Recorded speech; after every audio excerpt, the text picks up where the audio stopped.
Hello, Geminis, and welcome to February 2020. We're here.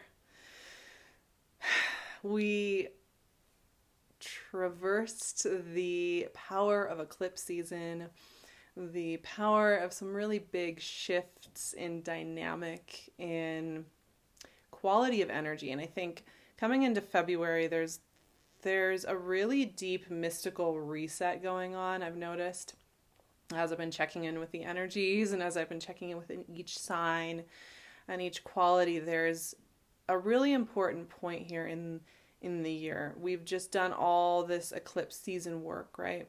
And we're coming into February with no eclipses, nothing like that, but with a Mercury retrograde.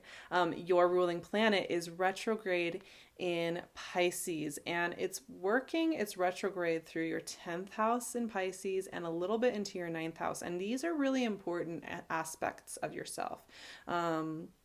And dialogues with yourself, because these are the parts of yourself where, like, how you see your legacy in the world, how you envision your purpose in the world. And I'm a really huge fan of Mercury retrograde. I think we all need a break from the constant forward motion. You know, there's this mythology in our modern culture that progress is all about just like constant improvement all the time, you know, and that can never stop, that we can never stop growing. And Mercury retrograde, I think, is a reminder that actually inherent in great communication, in great growth, in great clarity is an importance in slowing down and going over things, in maybe not moving forward all the time, right? And so we have a few of these every year because it's your ruling planet. I think you have a natural understanding of that mercurial ability to go back over something, move this way, especially with your air sign quality. Of course, I feel like Mercury retrogrades in water signs like Pisces has a really powerful and profound effect, though, because what we're doing there is we're looking much more at our intuitive and emotional integrity, not so much just in the logistics of our day-to-day or the logistics of our communication, but in how we speak to ourselves, how we connect emotively with the words and the stories that we create, and how we feel in the world. So these are really powerful, and I think right now is we are needing this Mercury retrograde in huge ways to really reassess, but it is taking us on a bit of a deep dive. Now, Gems, you have a lot of energy that's actually quite positive for you. Of course, we have this Mercury retrograde, which pre-shadow begins on the 1st. It goes retrograde on February 17th and goes direct on March 10th. At which point it'll be a few degrees in the last few degrees of Aquarius, and then it's going to move forward and end its post shadow on the 29th of March. So we've got a couple of months working with your ruling planet doing some interesting things. But beyond that, we also have Venus moving into Aries, and this is giving you a really flirty, communicative, playful energy. So like it's an interesting dialogue, right? To have both Mercury doing this kind of internal review and going deep and going a little esoteric, and then like Venus over here in Aries feeling super confident, bold, loud, playful, excited. You also have a full moon in Leo in your 3rd house, which is lighting up on the 9th, which is lighting up all your communication, all your desire to connect, all your desire to play and explore. And so you have really playful transits going on during this time. And even, you know, Aquarius season for you is all about your 9th house. As the sun's moving through Aquarius, you're getting like all those big visionary hits, all those playful, like kind of reworking your philosophy on life. But you also have a couple really profound placements, including Mars moving into your 8th house in Capricorn. So like that drive and determination is getting lit up by the mysterious part of life, which is those parts of life where things change, fall away, die. 5 of Pentacles. Well, that's a fun card to start the reading off with. But once again, Mercury retrograde in a water sign is doing more with the way we feel about our stories and the way we talk to ourselves and the way we move through the world. So there's some deep stuff coming up. Okay, there's Mars in the 8th house in Capricorn, right? It's also, you know, Mars, the planet of determination and initiation and willpower in this structured sign of Capricorn for us all is kind of lending a heaviness to what we're really doing over here in these much more expansive energies of Aquarius and Pisces.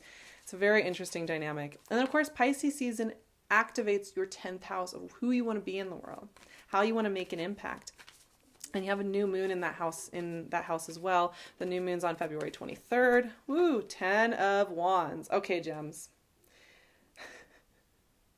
We got to give out some permission slips, as Elizabeth Gilbert would say. We've got to check in here with where you're kind of holding yourself.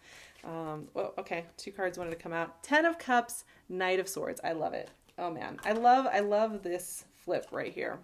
10 of Wands into 10 of Cups.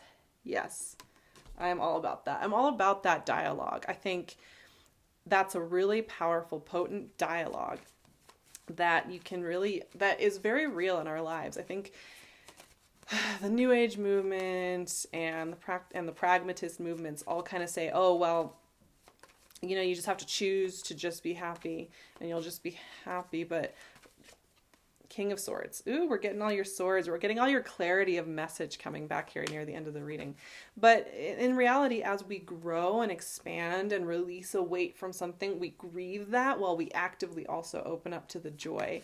And often our happiest times, our most profoundly contented times will be some of the times where we feel the deepest grief at the same time. Chariot. Love it, love it, love it, love it. Okay, one more card and then we'll talk through these. And High Priestess. Wow. Okay. We have a lot of deep stuff going on here, my friends. The thing I'm noticing, actually, gems for you, there's not a lot of drama here, even though there's some heavier cards, right? This isn't about drama. This isn't about being busy out in the world in the way that maybe you might think you're going to be in February. I just want to, let's talk about this whole idea that I was saying at the beginning.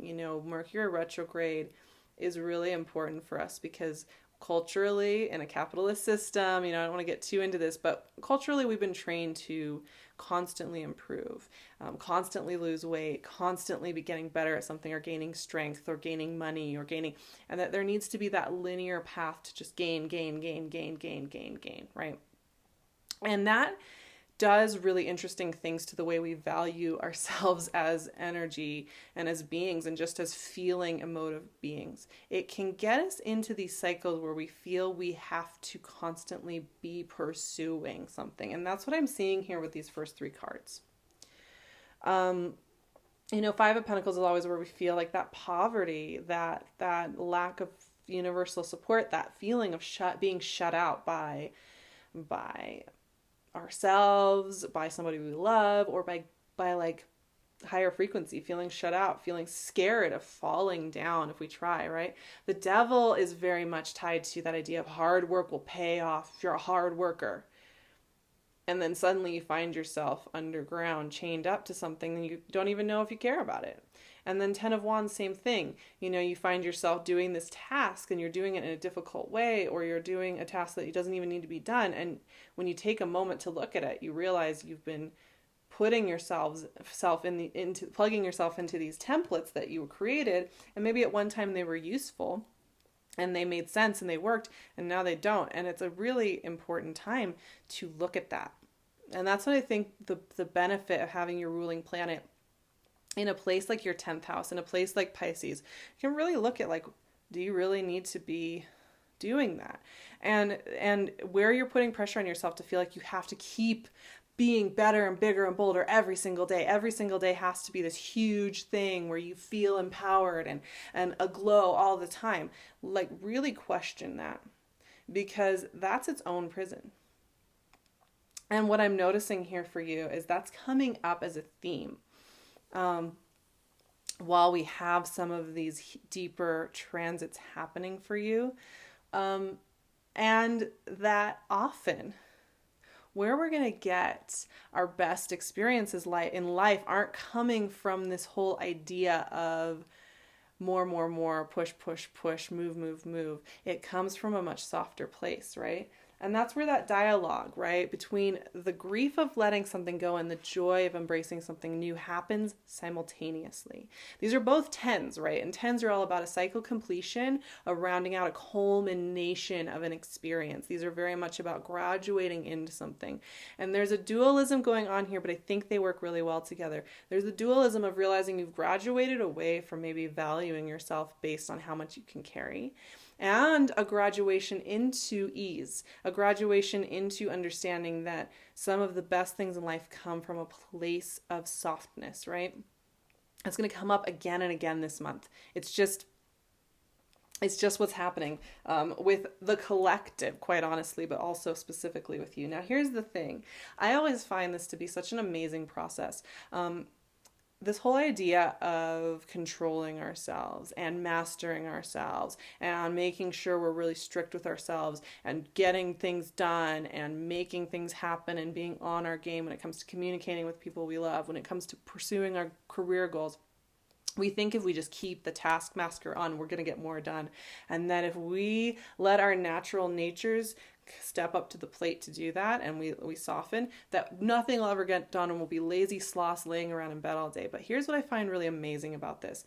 When you soften into that easeful place, right, that 10 of Cups place, rather than less getting done, way more gets done. You know, because instead of like maybe searching around the internet, like looking for that new class, but you're only kind of half-assedly doing it, and 2 hours later you've just spent 2 hours on the internet and not really much has happened, but you can pretend that it did. When you start letting your natural self take the lead, you get online and you find the class and you sign up, and you're signed up in 15 minutes and you're done. And that's what I'm seeing here with these next three cards, right? I mean, the thing is, you release all this worry, all this fear, all this heaviness about how you have to be doing things in this old way, and you release into this 10 of Cups, and then what starts happening? Things start to move. So there's a mini death going on here, gems, into this next phase. And, you know, we have mini deaths all year. Like, let's not pretend that's not happening. Because I think sometimes we like to pretend that we're going to have like maybe one big like cosmic shift a year, maybe two, or maybe every couple of years we'll have one, and then we'll move on. Everybody's different, but we're constantly experiencing skin shedding. And the more we can embrace that, the better. But look at you guys here. You're activating something. You are activating partnership, great conversations, great connection, leadership, new horizons. These are all very visionary energies. Knight of Swords, King of Swords, and Chariot. These are energies of moving through the world, getting things done, and latching on with precision to what it is you want to accomplish.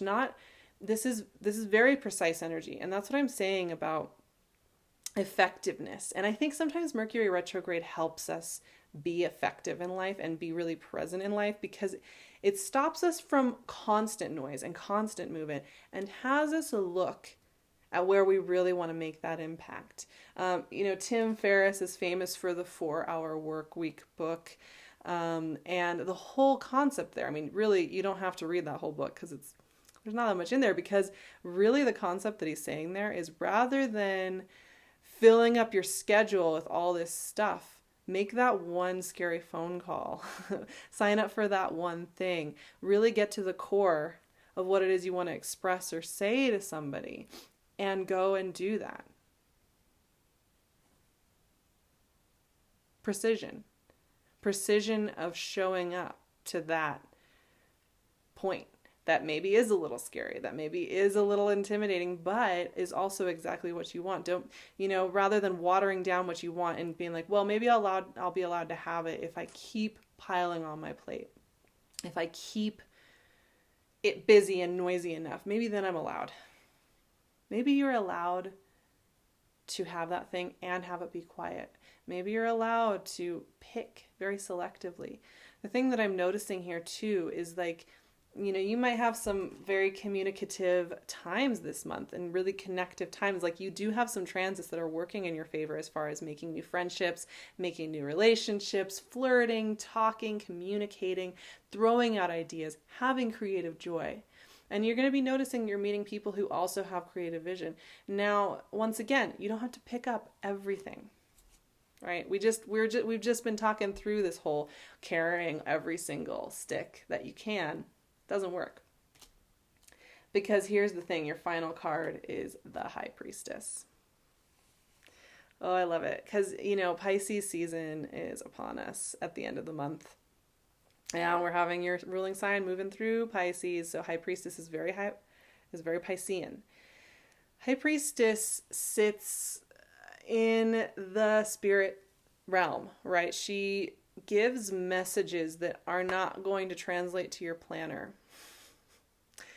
And that's because she doesn't care about planners. She doesn't care about productivity in the way that we think about it when it comes to like goals for the year, right? The High Priestess thinks in terms of how are you energetically linked to who you really are? Are you? She'll ask you that every day.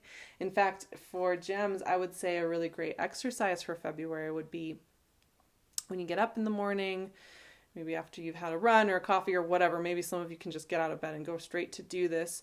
Write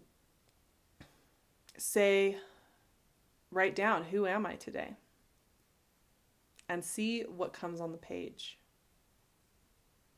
See what comes out. See where your heart's desire is really leading you. You may notice there's a pattern. I wish I could just go for like a 5-hour walk. I really want to sign up for that dance class. I really want to clear the air with this person. You'll notice really quickly there's very specific things that your soul is desiring and wants attention for. And if you follow that breadcrumb trail, you'll notice other aspects of your life open up. And so your Mercury retrograde this month is really about not doing everything.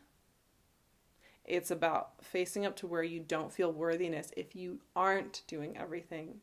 And it's about selecting and really paying attention to where you are desiring connection and growth and change.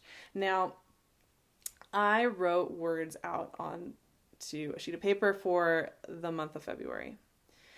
Words that were coming up for me, and I'm going to pick one randomly for you. I just wrote these out and made them into little squares. Let's see what word came out. Joy. I love it. Joy. That's so simple. That's so sweet. That's so to the point. Joy.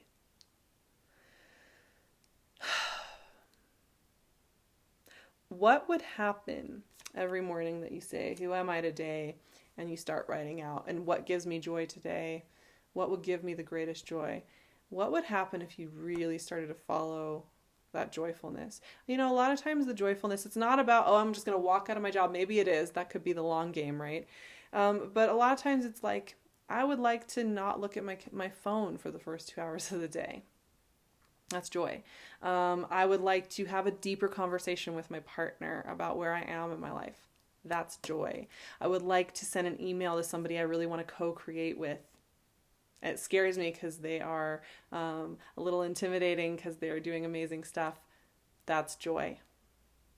Joy doesn't have to be something that you defer to a time when you're worthy of it, or a time when you've saved enough money or you're debt free. A lot of times joy wants to come in. You got to start now, right?